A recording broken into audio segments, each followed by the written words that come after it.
Mapagpalang araw po sa ating lahat. Welcome po kayo sa aking channel, ang Mang Fleurs Channel. For today's video, magbibigay din po ako ng aking sariling opinion tungkol dito sa mga nababasa ko sa FB. Particular po itong post na ito.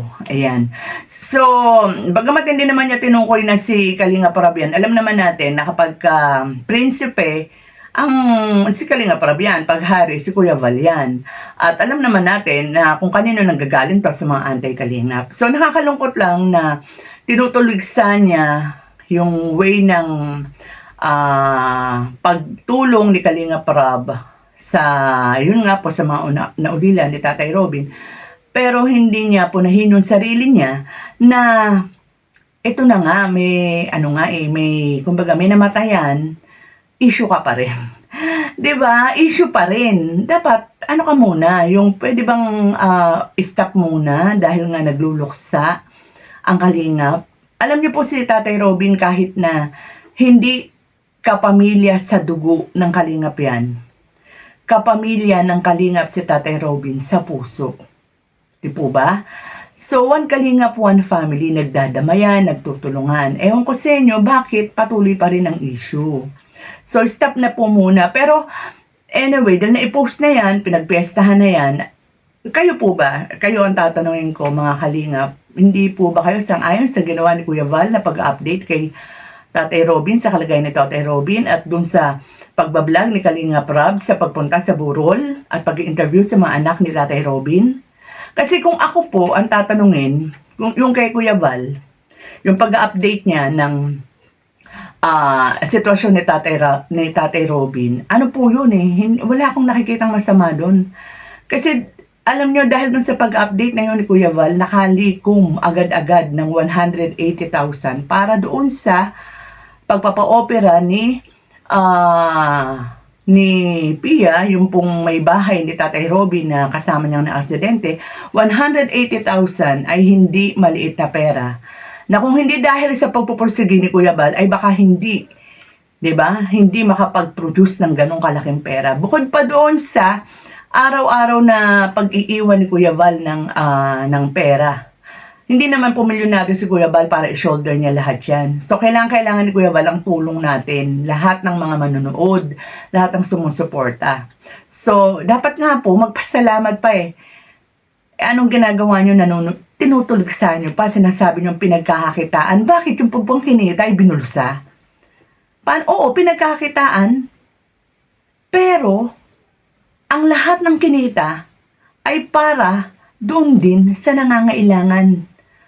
Napakalaking halaga po nun. Para naman doon sa kay Kalinga Prab na sinasabi na pinagkakitaan, 'di ba?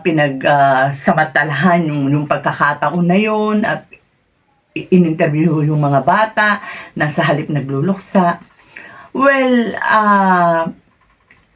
kasi po, vlogger si yung namatay.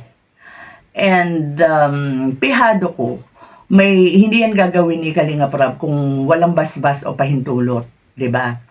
And ultimo nga po yung tsuhin, 'di ba, si Nico, yung kapatid ni Indiana Bicolano. Pati nga siya nagva-vlog din diyan And yung mga naiwanan ni Robin, yung mga kamag-anak ni Robin, very grateful sa ginagawa ng Kalingap. Bakit kayong walang ambag ang nagsasalita? So, hayaan po natin, pag pinatigil po ng mga kamag-anak o mga naulilan ni Kuya Robin o ni Tatay Robin, saka na lang po gagawin yun. Pero kung yung mga panunuligsa nyo lamang po, pasensya na po at hindi po gagawin ni Kalinga Prab yan dahil alam ni Kalinga Prab ang ginagawa niya, no?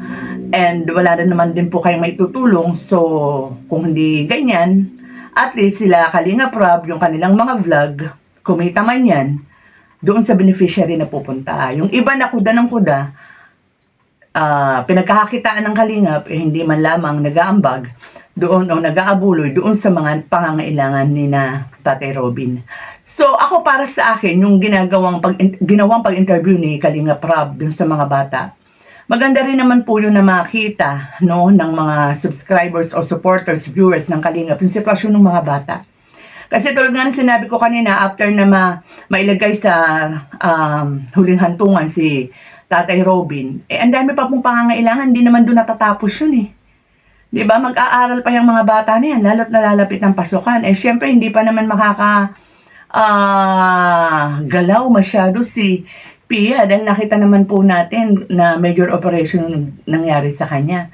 So, maaaring sa tulong ng vlog na yun ni Kalinga Prab, ay may mga mabubuting puso rin na makita yung mga bata, yung pangangailangan ng bata. Alam naman natin na yung karamihan sa mga beneficiary ni Kalinga Prab na nagkakaroon ng sponsor ay nagiging daan yung channel, yung vlog ni Kalinga Prab para mabago ang buhay nila, di ba? So, napakalaking tulong nun. Actually, napakalaking tulong. Baka yung iba nga kontakin pa si Kalinga Prab para ma-vlog sila eh. Dahil definitely, malakas ang karisma ni Kalinga Prab, malaking tulong. Pag sinabi mong Kalinga Prab, alam yan. Alam ang kanyang ginagawa. And yung mga iba lang na medyo may personal na yatang galit sa Kalingap ang tanging tumutulgsa dyan. So, ako nga, nakita ko nga yung saloobin ng mga bata, di ba? Sino ang hindi madudurog ang puso pag nakita yung pag-i-interview dun sa mga bata?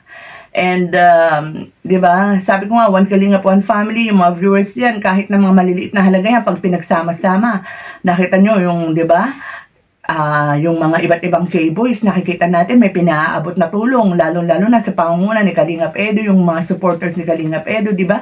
Doon sa live niya, nakaipon si Kalingap Edo, ang laki nung naibigay na tulong ng community ni Kalingap Edo, na konting dagdag na lamang ay pang cremation na. Kasi yung cremation na kailangan kay Tatay Robin, yung ihiwalay pa yata yung buto kasi yung buto yata ang dadalhin sa India.